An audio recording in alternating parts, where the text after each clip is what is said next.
பணத்தை சம்பாதித்து கொடுக்குதுன்றதை தாண்டி இது இன்னும் எத்தனை காலங்களுக்கு ஒரு அரசியலை தாழ்த்தப்பட்ட ஒரு அரசியலை பேச போதுன்னு இருக்குல்ல, அந்த விதத்தில் இது ஒரு ஆகச்சிறந்த படைப்பு. ஏன்னா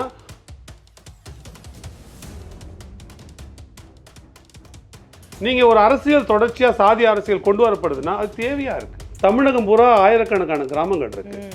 எந்த கிராமத்துலையாவது ஊருக்கு ஒரு சுடுகாடு, காலனிக்கு ஒரு சுடுகாடு, தாழ்த்தப்பட்ட ஒரு சுடுகாடுன்னு இல்லாமல் இருக்கான்னு நீங்கள் சொல்லுங்கள்.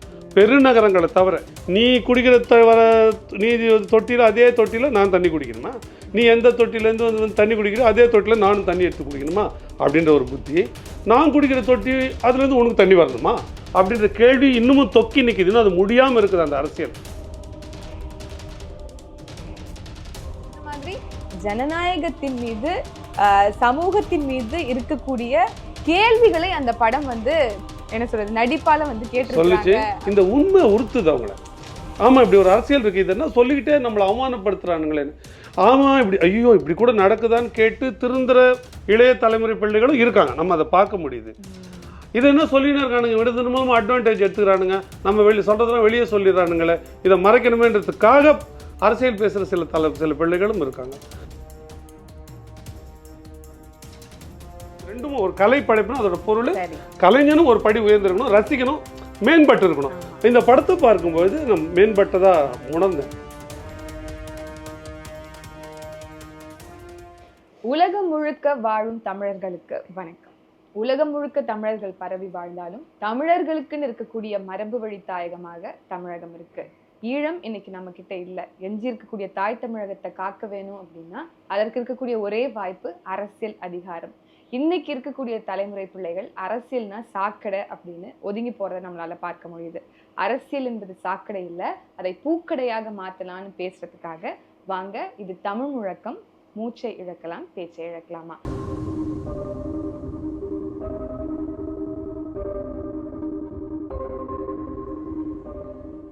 இன்னைக்கு நம்மளோட கலந்திருக்கக்கூடிய சிறப்பு விருந்தினர் மரியாதைக்குரிய அண்ணன் ஸ்ரீதர் அவர்கள். வணக்கம். வணக்கம். என்ன இவர் வந்திருக்கிறாரே அப்படின்னு நீங்க எல்லாம் பார்ப்பீங்க. யூஸ்வலா வந்து எப்பவும் நம்ம வந்து இந்த தமிழ் முழக்கத்தோடைய ஊடகத்துல அரசியல் அரட்டை நிறைய நடக்கும். சகோதரி குளோரி அவங்க கூட நீங்க நிறைய பார்த்துருப்பீங்க. ஆனா இன்னைக்கு வித்தியாசமா ஒரு படத்தை ரிவ்யூ பண்ணலான் இருக்கோம். ரிவ்யூலாம் சொல்ல முடியாது, எங்களுடைய அனுபவத்தை ஷேர் பண்ணலான் இருக்கோம். அதே மாதிரி அண்ணன் ஸ்ரீதரோட சேர்ந்து இந்த படத்தை வந்து நாங்கள் வந்து உங்களுக்கு பேச போகிறோம். எனக்கு இது ஒரு வித்தியாசமான அனுபவமாக பார்க்குறேன். எப்பயுமே அரசியல் பேசுகிறோம்ல, தினம் கறி சோறு சாப்பிட்றவங்களுக்கு ஒரு நாள் ஐஸ்கிரீம் மட்டும் கொடுத்து சாப்பிட சொன்னால் எப்படி இருக்கும்? ஒரு வித்தியாசமாக ஒரு குளிர்ச்சியாக இருக்கும்ல, அதுபோல் ஒரு உணர்வு இப்போ இந்த தலைப்பை பேசுகிறது. ஆனாலும் நமக்கு உள்ளே ஒரு இருக்குது, அரசியல் பேசாத எதையும் பேச முடியாதுல்ல. அந்த விதத்தில் இந்த படத்தை நம்ம பார்க்கணும். இது வந்து ஒரு அரசியலை சொல்லுகிற கலை படமாக அப்படி தான் நான் பார்க்குறேன். படம் பார்த்தேன், 2.5 மணி நேரம் படம். அந்த முழு நீள படம் போனதே தெரியல, மிக சிறப்பாக இருக்குது. இப்போ கலிங்கத்து பரணி மாதிரி பல படம் வருது இப்போல்லாம். கலிங்கத்து பரணினா எப்படியுமே அந்த பாடான் மகனினோட பெருமையை பற்றி பேசுறது மட்டுமே தான். அவர் சாதாரண ஒரு தகர டப்பா இழுத்துன்னு போனால் கூட அதுலேருந்து பொறிப்பாக இருக்கும், அதுக்கு பெரிய ஒரு சத்தம் வரும், அதுக்கு கைத்தட்டல் வர மாதிரி இருக்கும். பெரிய அதாவது எந்தவித சிறப்பும் இல்லாதலே அந்த மாதிரி ஹீரோக்களை தூக்கி பிடிக்கிற மாதிரி நிறைய படங்கள் வந்திருக்கு. நான் அது 2 எழுத்துல வந்து ஒரு படம் சமீபத்தில் கன்னட நடிகர் ஒருத்தர் நடிச்சிருந்தாரு. நானும் கடைசி வரைக்கும் படம் வரும்னு பார்த்தேன், வரல. ஒரே ஒரு பெரிய ஏக்ஸ், அதாவது ஒரு கோடரியை இழுத்துனே போகிறாரு, அதில் புகை வருது, இந்த பக்கம் காட்டுறாங்க, அந்த பக்கம் காட்டுறாங்க, நெருப்பு வருது. கதை எப்போ வரும்னு பார்த்தா வரல. கடைசியில் அப்படியே முடிஞ்சு போச்சு, அதை ஹிட்டுனாங்க. அப்போ எனக்கு வந்து இப்போ நெஞ்சிலிருந்து ஒரு நெருப்பு, அதை சொல்லி மாளாது. முதல்ல நம்ம டிஸ்க்ளைமரா இதை நம்ம செய்ய தூண்டிய சீமான் அவர்களுக்கு முதல் நன்றி சொல்லணும். ஏன் அப்படின்னா நீங்க அரசியல் தான் பேசிட்டு இருக்கீங்க பொதுவா, ஆனா இந்த படத்தை நீங்க கட்டாயமா பார்க்கணும்னு எங்களை வந்து உந்தியது வந்து சீமான் அவர்கள் தான். அதுக்கப்புறம் நானும் உங்களுக்கு சொன்னேன் அப்படின்னு நினைக்கிறேன். அந்த பெருமை உங்களுக்கே வரட்டுமா? அக்கா சொன்னதுனால தான் நான் அதை பார்த்தேன். அவங்க சொல்லி நீங்கள் பாருங்கண்ணே, அண்ணனே சொல்லியிருக்காங்க, அண்ணன் பார்த்துட்டாங்கன்னு சொன்ன பிறகு நான் போய் அந்த திரையரங்கில் அந்த படத்தை பார்த்தேன். 2 தடவை பார்த்தேன். ஒரு முறை வந்து எனக்காக அதை ரசிக்கிறதுக்காக பார்த்தேன். 2வது தடவை இதை பேசணுன்றதுக்காக அதில் நுவான்சஸ் இருக்குல்ல, நுணுக்கங்கள் என்னென்ன இருக்குன்னு அதை சொல்கிறதுக்காக 2வது முறை பார்த்தேன். 2 முறை பார்த்தபோதும் ரொம்ப நெகிழ்ச்சியாக இருந்தது படம். 2வது முறை பார்க்கும்போது அதில் உள்ள இன்னும் கூடுதலான விஷயங்களை கவனிக்க முடிஞ்சது. 2 முறை பார்க்குற அளவுக்கு கூட அது ஒர்த் சீயிங்னுவாங்கல்ல, பார்க்க தகுந்த படம் தான் அது. ஜோக்ஸ் அப்பார்ட், அந்த காட்சியினோட தொடக்கத்திலேயே நம்ம பார்த்தோம் அப்படின்னா, நந்தனின் பேர் வந்ததுக்கு அப்புறம் செருப்புல இருந்து தான் படத்தினுடைய தொடக்கத்தை ஆரம்பிக்கிறாங்க, காட்சிகளை தொடக்கத்துல ஆரம்பிக்கிறாங்க. ஆனா அதெல்லாம் பேச்சு, அதாவது அவங்க எல்லாரும் பேசிக்கிறாங்க, அதாவது அந்த புது கோவிலுக்கு வந்து யார் தலைவரா ஆக்க போறா அப்படிங்கறத கோவில் இல்லை, ஊர் பஞ்சாயத்து தலைவர். கோவிலுக்குள்ள அந்த தலைவர் பஞ்சாயத்து பிரசிடென்ட் தலைவர் ஏற்கனவே ஒரு 2 டேர்ம் இருந்துட்டார். கோப்புலிங்கம்ன்ற கேரக்டர். நான் அதை எங்கேருந்து பார்க்குறேன்னா, அந்த ஓப்பனிங் கார்ட்லேருந்தே பார்க்குறேன். இந்த காலத்திலும் இப்படி நடக்கிறதா என்று கேட்பவர்களுக்கு என்னுடன் வாருங்கள், நான் காட்டுகிறேன் அப்படின்ட்டு இரா சரவணன் போட்டிருக்காரு. அந்த புள்ளியிலேருந்தே நான் அதை புரிஞ்சு, ஏன்னா சமீபமாக இது போன்ற தாழ்த்தப்பட்டவரோட அரசியலை பேசும்போதெல்லாம் என்னப்பா இவங்க ஓவராக சாதி அரசியல் பேசுகிறாங்க, என்னப்பா இவங்க இன்னும் உலகத்துலேயே நடக்காத மாதிரி இது ஒன்று தான் நடக்குதா, ஏன் அவங்களால மற்றவங்களுக்கு பிரச்சனை நடக்கலையான்ற விதத்தெல்லாம் பேசி இது போன்ற படங்கள் வரவை வந்து குறைக்க பார்க்குறாங்களோன்ற எண்ணம் இருக்குது. அது வந்து இயக்குனருக்கு புரிஞ்சிருக்குன்னு நான் பார்க்குறேன். அதனால தான் இப்படி நடக்கலன்னு நீங்கள் சந்தேகப்படுறீங்களா, வாங்க நான் காட்டுறேன்னு சொல்கிறேன். அவர் சொன்னது எவ்வளோ உண்மை அப்படின்னா, படம் தொடங்கி நான் வந்து ஒரு 3 நாள் கழித்து போய் பார்த்தேன். எனக்கு அங்கே இருந்த வலி என்ன அப்படின்னா, அந்த படத்தை பார்த்ததுல அந்த படத்துக்கு யாருமே வரலையே அப்படிங்கிற வலி இன்னும் கூடுதலாக இருந்தது. அப்போது நல்ல படம் மக்களுக்கு வந்து இந்த கருத்து போய் சேர்ந்துச்சு அப்படின்னா கண்டிப்பாக மக்கள் வந்து விழிப்புற்ற சமூகமாக மாறிடுவாங்க அப்படிங்கிற எல்லா குவாலிஃபிகேஷன் உள்ள படம் இல்லையா? அப்படிப்பட்ட படத்துக்கு அங்கே மக்கள் வரல அப்படிங்கும்போது உள்ளபடியே எனக்கு ஒரு பெரிய வலியை தந்துச்சு. அது வந்து பொருளாதார அடிப்படையில் அது ஒரு வலியான விஷயம். ஆனால் ஒரு படைப்பாக நீங்கள் சில புத்தகங்களை நிறைய தினம் பல புத்தகங்கள் படிப்போம், பல சஞ்சிகைகள், அதாவது பல தினப்பதிசரிகளை படிப்போம். ஆனால் சில புத்தகங்கள் எடுத்து நூலகத்தில் வைக்கணும், நம்ம லைப்ரரியில் இருக்கணும்னு சில புத்தகங்கள் நினைப்போம்ல. அப்படி ஒரு கலைப்படைப்பு நம்மளோட இதுக்குள்ளே இருக்கணும், அலமாரியில் இருக்கணும் அப்படின்னு நினச்சோம்னா நீங்கள் எடுத்து வைக்கணும்னு நினச்சிங்க, உங்களுடைய எலக்ட்ரானிக் லைப்ரரியில் நீங்கள் வைக்கணும்னு நினச்சிங்கன்னா இந்த படத்தை எடுத்து வைக்கலாம். அந்த அளவுக்கு தகுதியான படம். இன்னொன்று, இன்றைக்கு அது என்ன வரவேற்பப்படுது பெறுது, என்ன பணத்தை சம்பாதித்து கொடுக்குதுன்றதை தாண்டி இது இன்னும் எத்தனை காலங்களுக்கு ஒரு அரசியலை, தாழ்த்தப்பட்ட ஒரு அரசியலை பேச போகுதுன்னு இருக்குல்ல, அந்த விதத்தில் இது ஒரு ஆகச்சிறந்த படைப்பு. ஏன்னா ரொம்ப நீளமாகவும் இல்லை, ரொம்ப போர் அடிக்கதான் இல்லை, ரொம்ப தூக்கலாக இதையே சொன்ன மாதிரி இல்லை. எப்படி தாழ்த்தப்பட்ட சமூகத்தை பற்றி ஒரு அரசியல் சொல்லப்படுதோ அதே மாதிரி தன்னை உயர்சாதி என்று சொல்லிக்கொள்கிறோட உணர்வு எப்படியா இருக்குன்றது பல இடத்துல சரவணன் பிச்சு எடுத்திருக்காரு. அதாவது இவர் அந்த தாழ்த்தப்பட்டவன் சிந்தனையிலேருந்து பார்க்காம ஒரு மேட்டுமை புத்தி கொண்டவனோட சிந்தனை எப்படி இருக்குன்னு சில இடங்களில் சில வசனங்களாக வச்சிருக்காரு. அற்புதம். அதெல்லாம் சான்ஸே இல்லை, வேற லெவல்னு வாங்கல, அந்த மாதிரி வேற லெவல். அதாவது அந்த கதையை முழுக்க எடுத்துட்டு போனது அந்த கோப்புலிங்கம்ங்கிற கேரக்டர் தான் நான் பாக்குறேன். ஒரு மேல் சாதிக்காரனா இப்படிதான் இருப்பானோ அப்படிங்கிற ஒரு உணர்வை நம்மளுக்கு ரொம்ப ரியலிஸ்டிக்கா காமிச்சது அந்த கேரக்டர். அதான் நம்ம இங்கேருந்து பேசலாம், அப்போ ஸ்டார் காஸ்டிங்லேருந்து பேசலாம். நான் என்ன பார்க்குறேன்னா, நான் வந்து இதுவரை பார்த்ததுலேருந்தே சசிகுமாரை இந்த முறை தான் ரசிக்கிறேன். ஏன் நான் ரசிக்கிறேன்னா, அதில் சசிகுமார் காணலை. சசிகுமார் என்கிற நடிகர் அதில் தன்னை தொலைச்சிட்டு இருக்காரு. அந்த விதத்தில் அவருடைய நடிப்பு மிக அற்புதமானது நான் பார்க்குறேன். ஒருவேளை இந்த இடத்துல சசிகுமார் தவிர வேறு யாருன்னா போட்டிருந்தாங்கன்னா எப்படி இருந்திருக்குமோன்னு கூட என்னால் கற்பனை பண்ணி பார்க்க முடியும். அதே மாதிரி சசிகுமாரோட மனைவியோட கேரக்டர் இருக்குல்ல, அவங்க அற்புதம். ஏன்னா நம்ம அவங்களோட போய் அந்த காலனிக்குள்ளே, அந்த குடியிருப்புக்குள்ளே வாழ்வது போல ஒரு உணர்வு ஏற்படுத்திய தவிர அவங்க ஒரு நடிகர், இது சினிமான்ற உணர்வு அந்த 2.5 மணி நேரம் இல்லை. அதற்கு முக்கியமான பங்களிப்பு சசிகுமார் தன்னை சசிகுமார்னு காட்டிக்காம காணடிச்சிட்டு அந்த கேரக்டரா வாழ்ந்திருக்காரு. அந்த பாத்திரமாவே அவர் வாழ்ந்திருக்காரு. நடிப்பின் உச்சத்துக்கு போய் அதாவது நிர்வாணமா நடிச்சிருக்காரு அப்படின்னா அப்ப அவருடைய டெடிகேஷன் அதுல வந்து உண்மையாவே அதுல புலப்படுதுன்னு தான் சொல்லணும். நீங்க சொன்ன மாதிரி அந்த ஆக்ட்ரஸ் ஹீரோயின் ஸ்ருதி அவங்களை வந்து ஏற்கனவே நான் எங்கேயோ பார்த்த மாதிரி வேற படம் நடிச்சிருக்காங்க, அவங்க படம் நடிச்சிருக்காங்க. அண்ட் குறிப்பா விஜய் தொலைக்காட்சியில பிக் பாஸ்னுடைய சீசன் 5 கண்டஸ்டண்டா இருந்திருக்காங்க போல இருக்கு. அதனால ரொம்ப பரிச்சயப்பட்ட குரலாவும் இருந்துச்சு.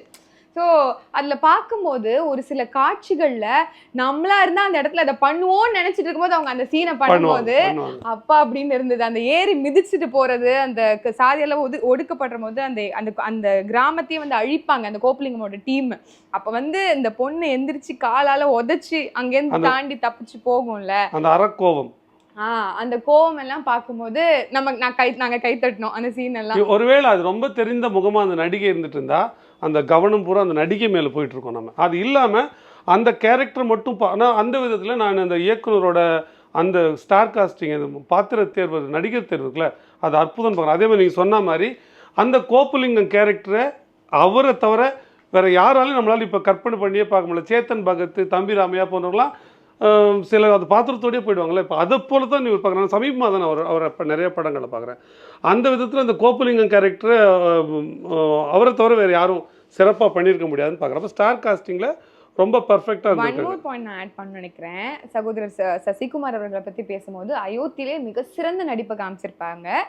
அதில் எனக்கு ப்ரீமியர் ஷோ நான் பார்த்துருந்தனால அப்போ என்னையே அறியாமல் கண்ணில் முழுக்க தனியாக ஊதிட்டு இருக்கு. இறுதி காட்சியில் தான் தெரியும் அவரே ஒரு இஸ்லாமியர் அப்படின்னு சொல்லி. அப்போ அந்த மனிதத்தை போற்றக்கூடிய அந்த படமும் அவருடைய படங்களில் ஒரு மைல் ஸ்டோன்னு நம்மளால் பார்க்க முடியுது.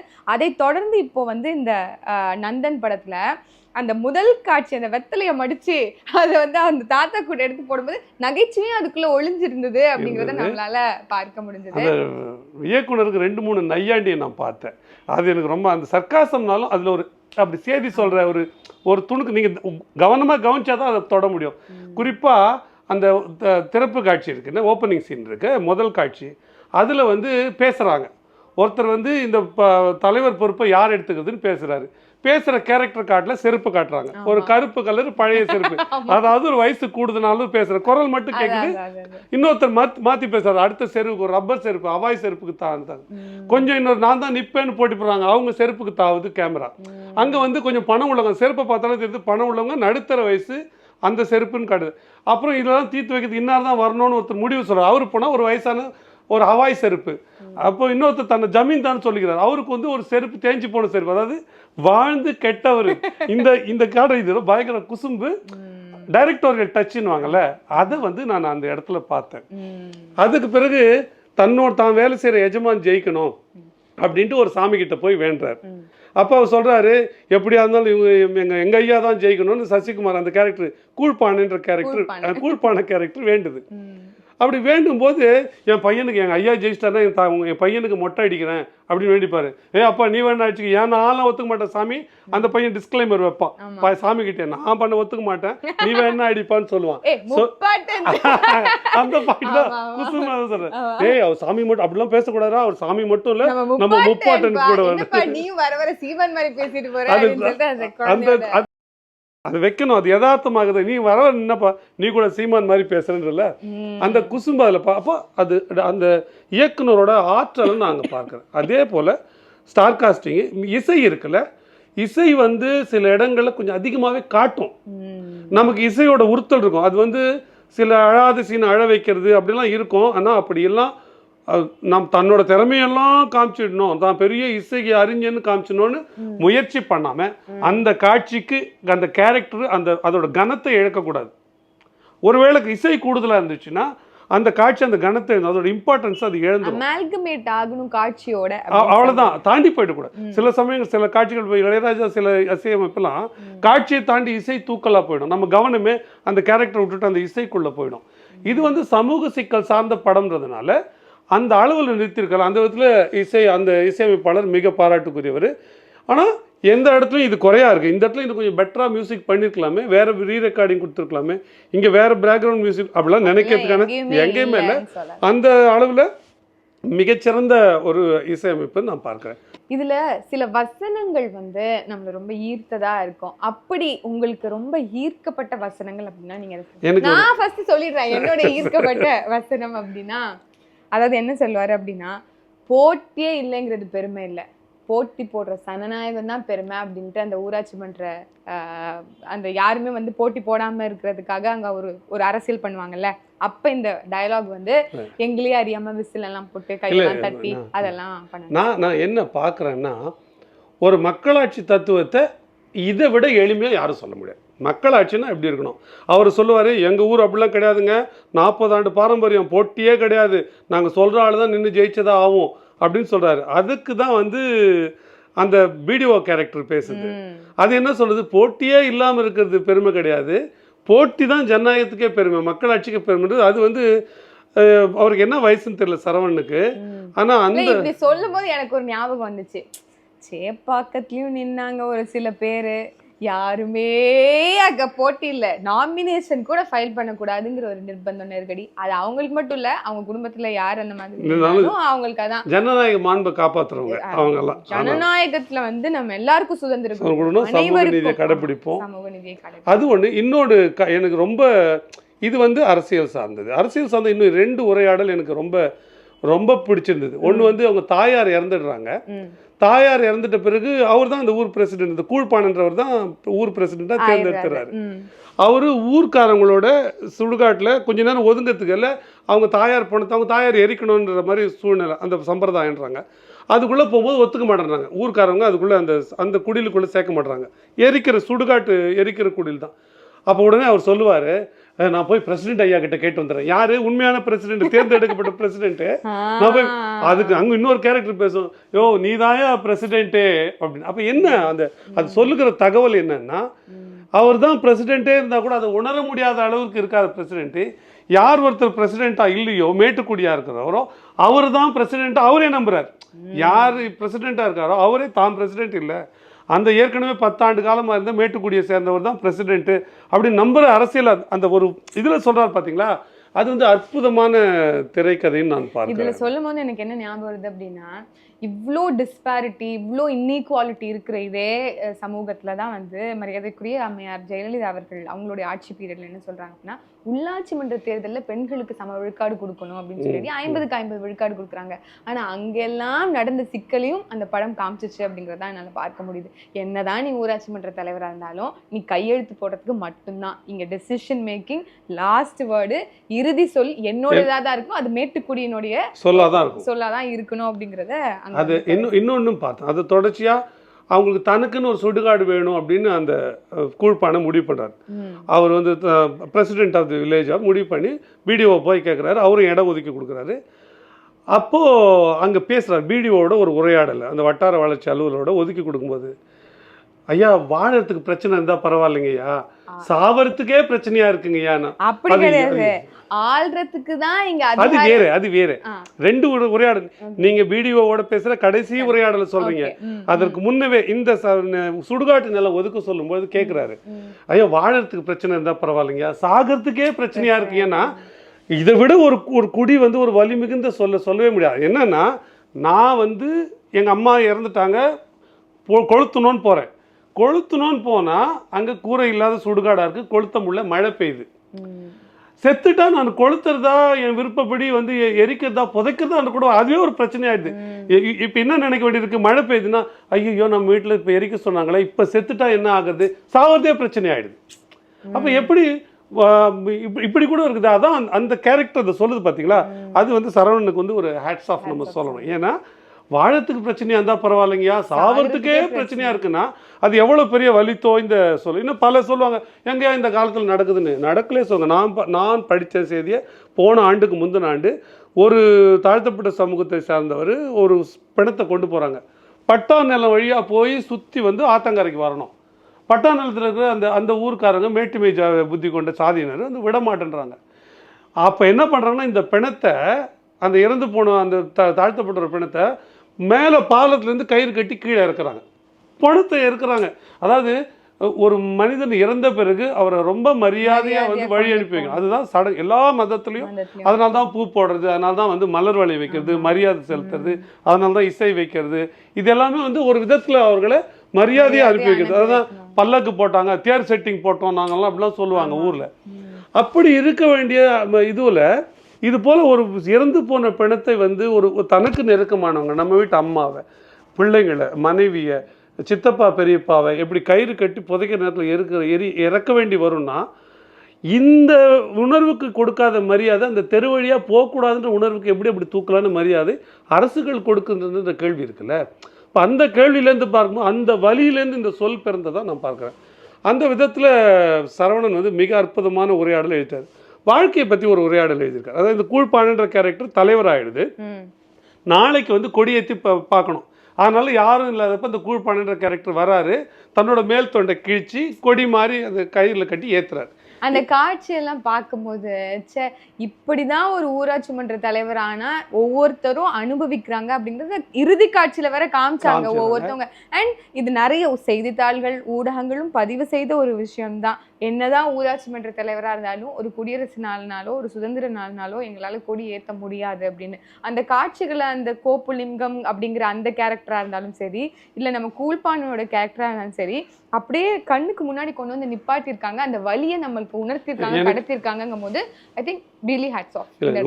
நிஜமா நீங்க அதை நான் ரெண்டா பாக்குறேன், வலியாவும் பாக்குறேன். அது வலி, அது வந்து ஒரு தாழ்த்தப்பட்ட சமூகத்தில் இருக்கிறவங்களா இருந்து பார்க்கும்போது அது மிகப்பெரிய வலி. ஆனால் அதையெல்லாம் சரி செய்து கொடுக்க வேண்டிய, கேள்வி கேட்க வேண்டிய இடத்துல நம்மளால இருந்து இந்த விடுதலை அடைந்து 75 ஆண்டு காலத்துக்கு அதை அடைய முடியல. நமக்கு அவமானம் இல்லையா?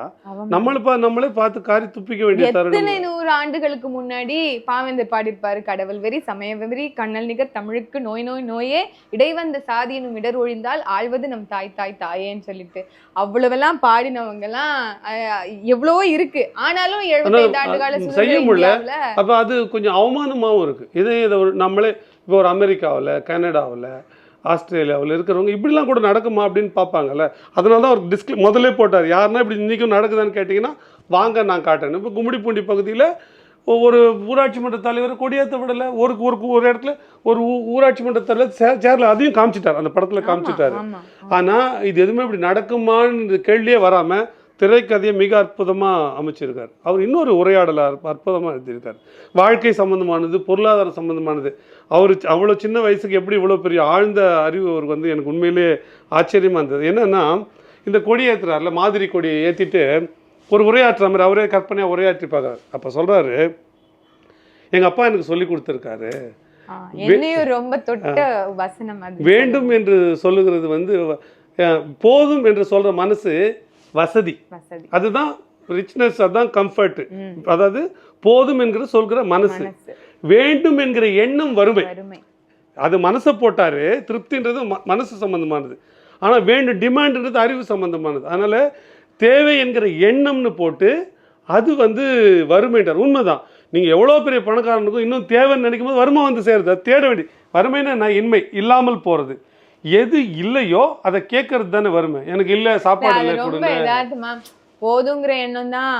ஆமா, சசிகுமார் அவர்கள் சசிகுமார் சொல்லல, கூழ்பானை, சசிகுமார் சொல்லும் போது போதுங்கிற எண்ணம் வந்து வசதி, ஆனா வேணுங்கிற எண்ணம் வந்து வறுமை அப்படிங்கறத வந்து அவருடைய நடையில அவரோட மொழியில அந்த கூழ்பானை சொல்லும் போது நெகிழ்ச்சியா இருக்கு.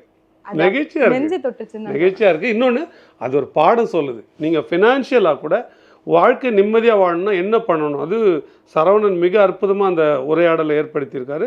அது எப்படி எனக்கு அந்த ஸ்பீச் நான் கொடி ஏத்தினதுக்கு அப்புறம் இதெல்லாம் நான் பேசுவேன் அப்படின்னு பின்னாடி இருந்து அவங்களுடைய மனைவியும் அந்த பிள்ளையும் பார்த்துட்டு கை தட்டினது அந்த காட்சியும் அது எல்லாத்தையும் காட்சிப்படுத்தி அவங்க வந்து ஒரு நாள் வாழ்ந்திருக்காங்க அப்படின்னு தான் சொல்லணும் அந்த இடத்துலயும்.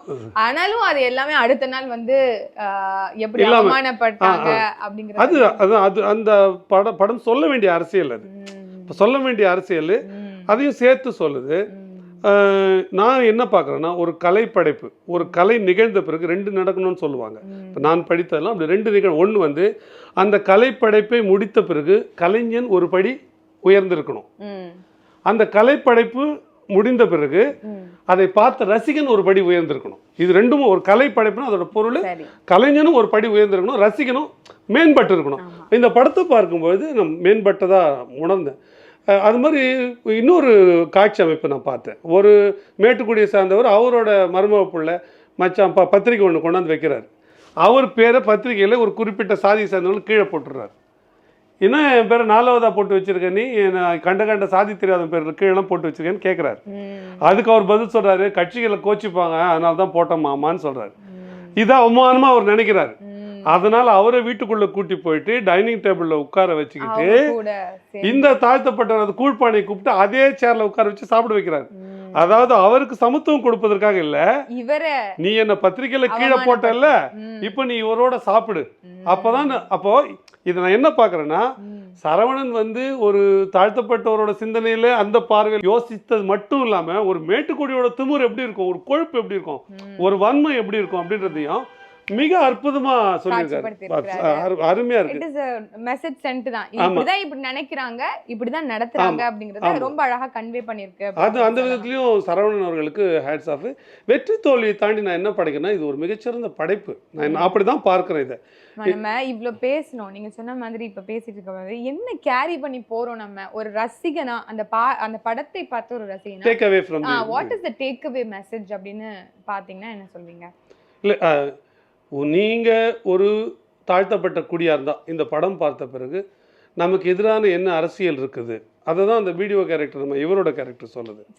சமுத்திரக்கனி அவரும் அவரோட கேரக்டர் என்னவோ அந்த அந்த அளவுக்குள்ள நின்று பண்ணிட்டார். இல்ல என்ன விஷயம்னா அந்த கேரக்டர் படத்துக்கு பலரும் போட்டி போட்டுருக்காங்க அப்படிங்கிறது தான் அவங்க ஏற்கனவே. அவருக்கு குறைவான காட்சிகள் தான் இருந்தாலும் நிறைவான காட்சிகள் தன்னோட கடைசியில் இன்னொரு இதையும் உடைக்கிறாங்க. அதெல்லாம் டைரக்டோரியல் டச். அவர் வந்து ஒரு ஹேண்டிகேப்டு, ஒரு பிசிக்கலி சேலஞ்சு மாதிரி காட்டுவாங்க. வெளியில இருந்து எழுச்சி வரும்போது அந்த சேரை விட்டு வரும்போது அப்படின்னா அது என்ன அந்த கேரக்டர் ரொம்ப ரொம்ப டஃப்பான ஆளாமைப்பா, ரொம்ப நேர்மையான ஆளாமைப்பா அப்படின்னு அந்த கேரக்டரை பற்றி பேசுவாங்க மற்றவங்க எல்லாம். அப்போ ரொம்ப கடுமையான ஆளுன்னு காட்டுவாங்க. ஆனால் நமக்கும் காட்சியில் காட்டும்போது அவர் அப்படி தான் காட்டுவாங்க. ஆனால் அவர் கடைசியில் கூழ்பானை கிட்ட எழுந்து வரும்போது ஊனி அந்த டேபிள் மேலே ஊனி எழுந்து வருவார். அதான் நார்மலாக எல்லாமே கை காலெல்லாம் படித்தவங்களுக்கு இந்த வாழ்க்கையினுடைய அர்த்தத்தை விட மாற்றுத்திறனாளிகளுக்கு இந்த வாழ்க்கையினுடைய பொருள் வந்து புரியுது. இன்னொன்னு கம்பீரமாவும் இருப்பாங்க, நேர்மையாவும் செயல்படுவாங்கன்றது அது சொன்னாரு. இன்னொரு விஷயம் அந்த டைரக்டோரியல் டச்சுன்னு வாங்கலாம். இதெல்லாம் நான் பார்க்குறேன். இன்னொரு காட்சியை நான் பார்த்தேன். என்னன்னா கூழ்பானைன்றது தான் பேரா எல்லாமே கூடுவாங்க தொடர்ச்சியா. ரொம்ப அழகா அந்த கிராமத்துல 100 நாள் வேலை செஞ்சுட்டு இருக்கவங்க எல்லாம் நல்லா இருக்கும். அல்ல அதுலயே ஒரு அற்புதமான காட்சி. நான் ஐயா மாதிரி கிடையாது, வேலை செய்யாமலாம் காசு வாங்க முடியாது, வேலை செஞ்சாதான் நான் சம்பளம் போடுவேன். அந்த 100 நாள் விஷயத்தை சூப்பரா சொல்லிருப்பாங்க அந்த காட்சிப்படுத்துறது. அது கூழ்பானைன்ற கேரக்டர் பேர் மாதிரி நினைச்சுன்றதுல பஞ்சாயத்து தலைவரா ஜெயிச்சு வந்தோன்னு ஊர்ல இருக்கிற நுழைவு வாயில் பலகையில எழுதணும் பேரு. அப்பதான் அம்பேத்குமார்னு பேர் எழுதுவாங்க. அதெல்லாம் சொன்ன பாருங்க.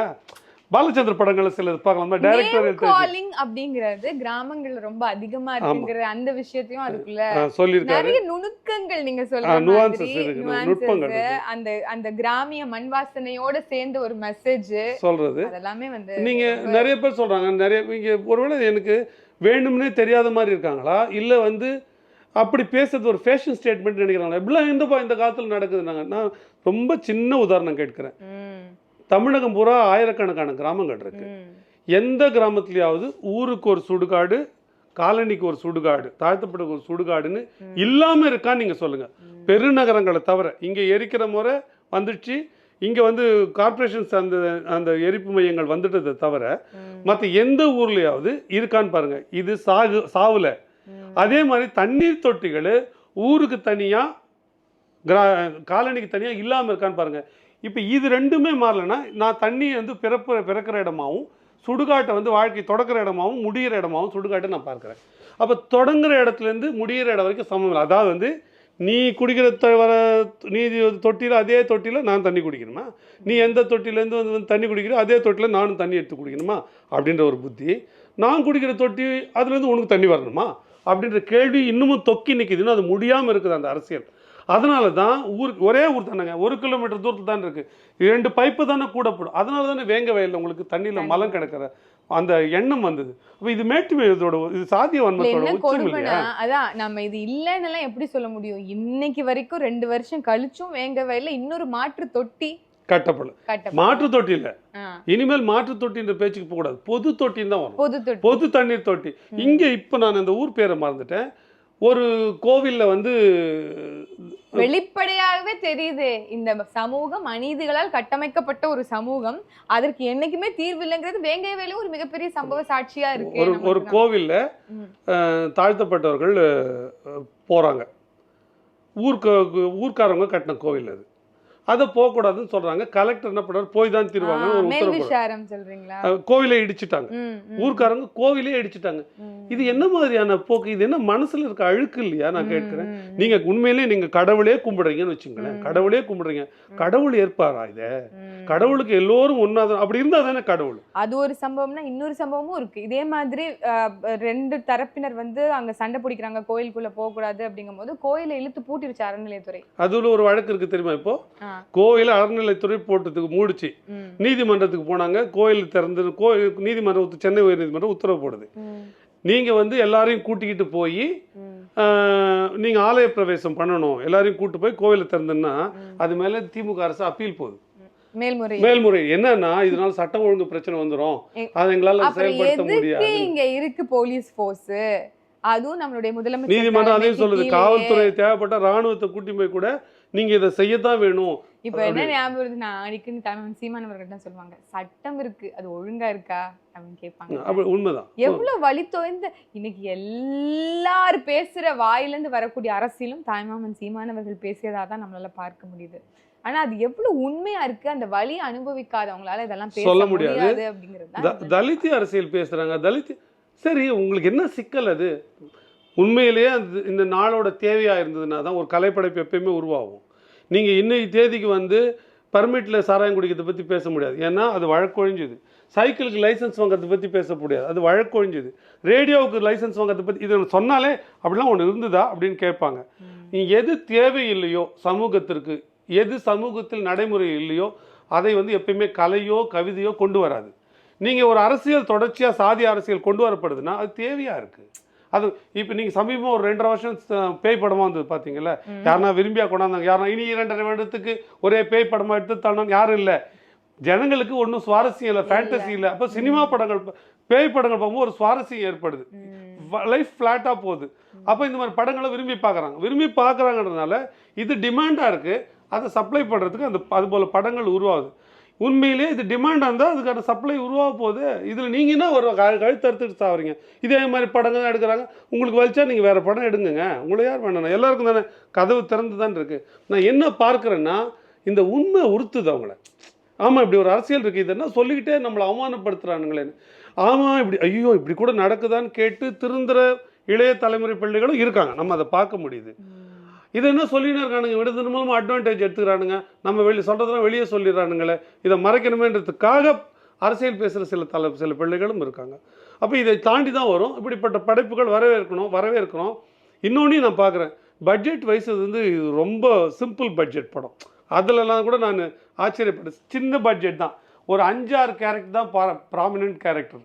பட்ஜெட் போட்டு எடுக்கிற படத்துல என்ன தரம் இருக்குன்னு நீங்க நினைக்கிறீங்க? ஒரு படமும் 200-400 கோடி ரூபாய் செலவு வந்து ஒரு படம் வந்தது. இப்போ 4 எழுத்து படம் நான் தெரியாம பார்த்துட்டேன். எல்லாரும் சொல்றாங்களே, சரி பாப்போன்னு பார்த்துட்டேன். 2.5 போக ஒரு 1.5 மணி நேரம், வர ஒரு 1 மணி நேரம், உள்ள ஒரு 1/2 மணி நேரம். உண்மையாகவே நேரம் செலவழிக்கலாம். அதாவது ஒரு ஆடியோ லான்ச்ல தான் சொல்லியிருப்பாங்கன்னு நினைக்கிறேன் மாமா.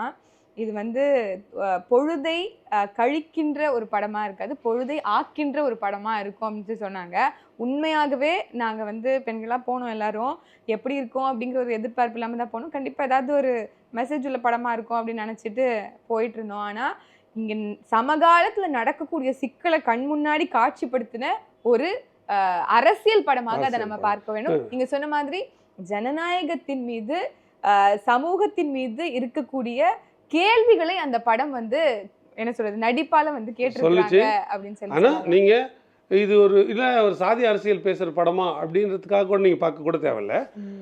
உண்மையிலேயே ஒரு கலைப்படைப்புக்கு ஒரு நுணுக்கம் இருக்குல்ல, ஒரு சுகம் இருக்குல்ல, அந்த சுகம் இந்த படத்துல த்ரோட் இருக்கு. நையாண்டி இருக்கு, நுட்பமான வசனங்கள் இருக்கு, காட்சி அமைப்பு எங்கேயுமே லேக் இல்லை, படம் எங்கேயுமே தொங்கல. ஒரு 2 இடங்கள்ல கொஞ்சம் சினிமேட்டிக், அதாவது அப்படி நடந்திருக்கானா அப்படி நடந்திருக்கும், அதில் காட்டுறபடியே நடந்திருக்கு. ஆனால் அதை காட்டாமலேயே அந்த எஃபெக்டை கொண்டு வந்துட முடியும்னு நான் நினைக்கிறேன். ஏன்னா அது கொஞ்சம் அந்த காட்சிக்கு அது கொஞ்சம் அந்த மேட்டுமையாளர் அந்த தாக்குறதை தாண்டி இப்படி இதெல்லாம் அது ரொம்ப தீவிரம் காட்ட முயன்று வலியே போய் காமிச்சிருக்கோம். அப்படி இல்லாமலே கூட அது நிகழ்ந்திருக்கும். அவன் அந்த இடத்த விட்டு வெளியேற்றி இருந்தாலே கூட கூழ்பாண்டிய அவர் வெளியே போய் ஏன்னா மனைவி ரொம்ப ஸ்ட்ராங்கான கேரக்டர். இதை விட கொடூரமாக இருக்கு அப்படிங்கிறது உண்மை இல்ல, நான் மறுக்கல, இதை விட மோசமா இருக்கு. அப்படி நான் என்ன சொல்றேன்னா, அப்படி எடுத்தோம்னா டாக்குமெண்ட்ரி ஆயிடும்.